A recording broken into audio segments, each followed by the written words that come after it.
Hari Om. Let's do with the prayer. Om Sahana Vavatu Sahanau Bhunaktu Saha Viryam Karavavahai Tejasvinavadhitamastu Mavit Vishavahai. Om Shanti Shanti Shanti. Chinmayam Vyapiyat Sarvam Trailokyam Sacharacharam Tatpadham Darsitam Yena Tasmai Sri Gurave Namaha. Sri Gurubhyo Namaha. Hari Om. The last talk we discussed about the limitations that we have, because we find ourselves in this world, and we said we didn't seem to have any choice where we are born, in what form we are born, in what life form we are formed. We don't seem to have any choice, but we are almost as though pushed into this world and expected to yak out happiness out of this world. Looks unfair, but that seems to be the life. And that seems to be everybody's problem. And that's a common problem. This is true thousands of years ago. This is true now, and this will be true even from years from now on. And it's not only for human beings. This is true for all life forms too. Everyone is looking for happiness during their life. What gives happiness may be different, but the bottom line is everybody wants to be happy. And we said in this pursuit for happiness, we discovered that there is always a limitation, because when I get what I want, because that what I want I think gives me happiness, and therefore when I go after it and get what I want, I am momentarily happy. The intensity of happiness that I derive depends upon the intensity of my longingness for that object. And once that object has come, I'm happy momentarily because there will be another desire to possess something else, because that object has not given me complete satisfaction.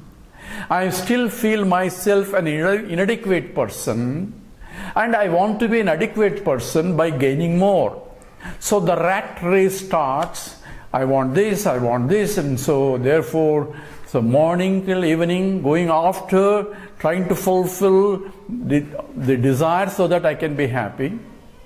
And then again in the day in and day out, and month and years and so on, and one day I kick the bucket. And every time I find that I am not able to get happiness, and therefore I am completely happy, there is nothing else I need. That kind of state no one seems to have reached. So this struggle seems to be a fundamental life problem. Longing for happiness. This is true whether I am a Hindu, whether I am a Muslim, whether I am a Christian. All those are denominations only, but fundamentally it's only for longing for happiness or seeking for happiness. And that happiness, that is eternal, unlimited happiness, I never can get by any means. Because any means is only finite, and finite cannot give me infinite happiness. Finite can only give a finite result. And series of finite results cannot make it infinite. Therefore, I am stuck with the problem. I cannot stop looking for happiness, and I cannot get that eternal, unlimited happiness that I am longing for. And this seems to be biography of everybody.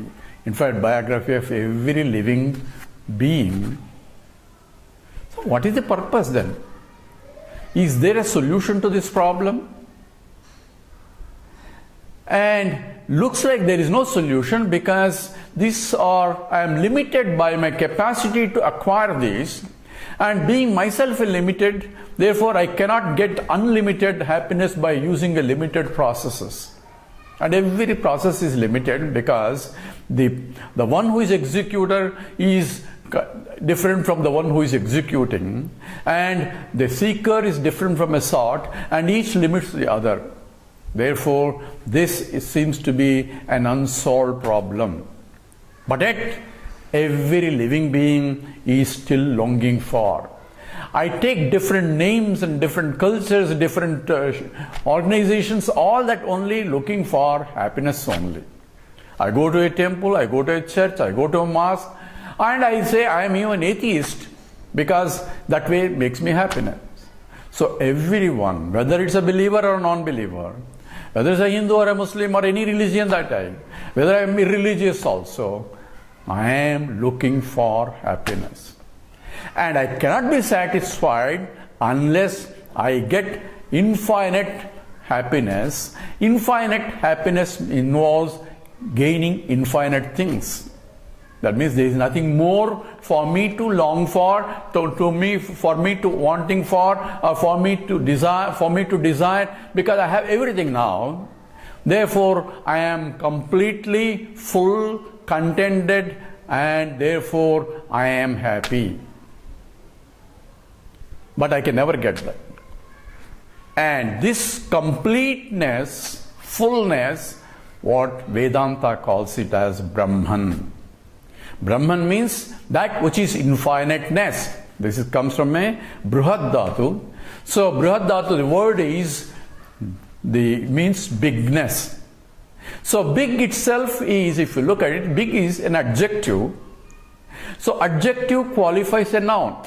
So when I say big something, so when I say a big chair or a big mountain or a big mosquito, so the big is being used for different nouns, a chair or a mosquito or a mountain. So it is supposed to qualify a noun, but now the noun is also qualifying the big also. How? If I say big mountain, I have an imagination of what is that big mountain with respect to what is a normal mountain. So normal mountain provides me a standard with which I can compare the bigness of the mountain. So the bigness of the mountain is different from the bigness of a mosquito, because the big itself is being qualified by the noun it qualifies. Now I want to have that big which is bigger than anything, there is nothing beyond that. Therefore, because it is infiniteness, there is nothing beyond infinite. If it is something is beyond infinite, then infinite is not infinite. Therefore, that word for it itself is, the Vedanta provides the make big itself as a noun. It says bigness, which is essentially a Brahman. So the Brahman is the coined word to picturize the completeness or infiniteness, which is Anantam. Means no Antam. It is endless. It is infinite. Even the word infinite is not a qualification, it's not a finite. So I cannot say anything about infinite, because anything to say something, again I am defining infinite, which is indefinable. So everyone is looking for what now? Everyone is looking for unlimited, inexhaustible happiness, which is nothing but infiniteness, which is nothing but what Vedanta calls is Brahman. So what we have right? Everyone is looking for Brahman. Whether you are, whatever religion you are talking, same story, because everyone is longing for infinite happiness, and the infinite happiness, Anantameva Anandam. So infiniteness is Brahman, and Brahman is Ananda Swarupam, because that is the nature of, because any limitations causes a suffering.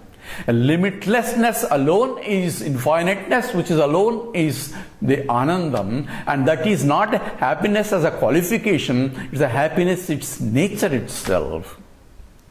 So therefore, everyone is looking for Brahman. This is a fundamental fact. This is just based on analysis of life. We have not studied any Vedanta. We are just looking at the experience of everybody. So therefore, whatever religion you're talking about, whatever the path you take, whatever the procedure you are doing, whatever life you are living, all you are looking for is infinite, absolute happiness, which you can never get. Why? Because every pursuit is limited. Therefore, limited pursuit cannot give you infinite result. Therefore, you are stuck with the problem. I want to become infinite. I cannot become infinite. Why? A finite cannot become infinite. Finite cannot, by adding another finite, cannot become infinite. So, but at the same time, I cannot stop longing to become infinite. So this is a fundamental problem. This is one aspect that we have understood now. Now let's look at a little bit, even in those happiness that we are gaining, how do we get it? Let me give you an example. So suppose I like a good hot cup of coffee. Because I come from Madras, says good hot cup of Madras coffee gives me happiness. This is a common fact. Without coffee, people look miserable. So when you get good hot coffee, says, it's very good. That's real happiness. Until, of course, you want idli and other things. Now, where is that happiness coming from? Is it in the coffee? Sir, you want one more cup of coffee? Or one more cup of happiness? No, I had one cup already. But this is happiness, sir. You're looking for happiness. And you said cup of coffee gives you happiness. So how about one more cup of coffee? Happiness. Okay, I may tolerate one more, but it becomes a pain after second cup. So obviously it's not in the coffee. Even though I say I'm going to be happy with a cup of coffee, there is no happiness in the cup of coffee, because the other guy says it's not in the coffee, it's in tea, because he likes tea. So happiness is not in the coffee. For him, happiness is in the tea. But for me, happiness is not in the tea. So where exactly is happiness? So happiness is not in any object. That's the first. Even though I am looking for happiness, I want this, but this doesn't have happiness. So there is a problem now.